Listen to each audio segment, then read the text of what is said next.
Yeah, March 11th, 1996, we were sitting here at Fire Station 205, and we got a call for a motor vehicle accident involving a large gravel truck.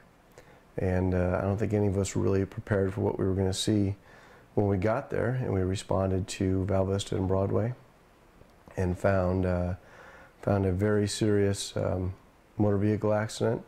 One of the things I remember pulling up was there was destruction and chaos as far as you could see, looking north and looking south.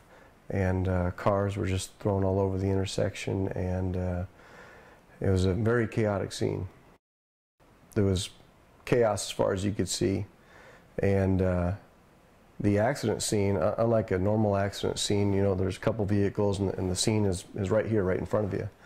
This scene was spread out over the course of a couple hundred yards. So my crew arrived, and we only had 3 people on the truck that day, and we jumped off and we all went different directions.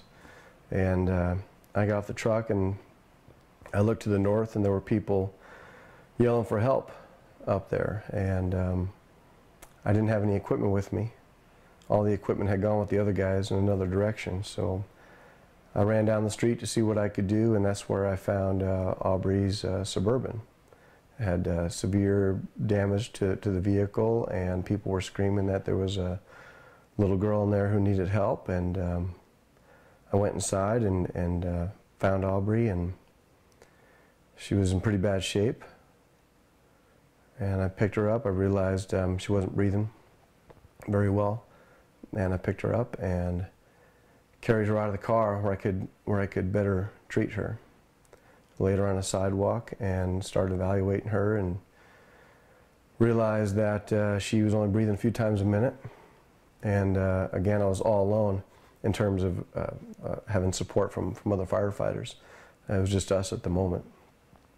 And a lot of the help that was arriving was going to the south end of the scene, where there was a lot of people injured. So I was alone for a while.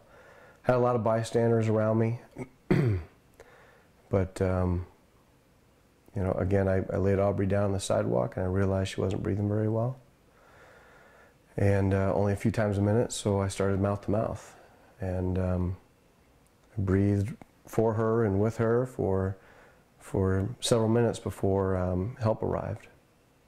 And by that time, we had another unit that arrived, and with paramedics and more EMTs and with equipment, so we were able to start assisting her more effectively.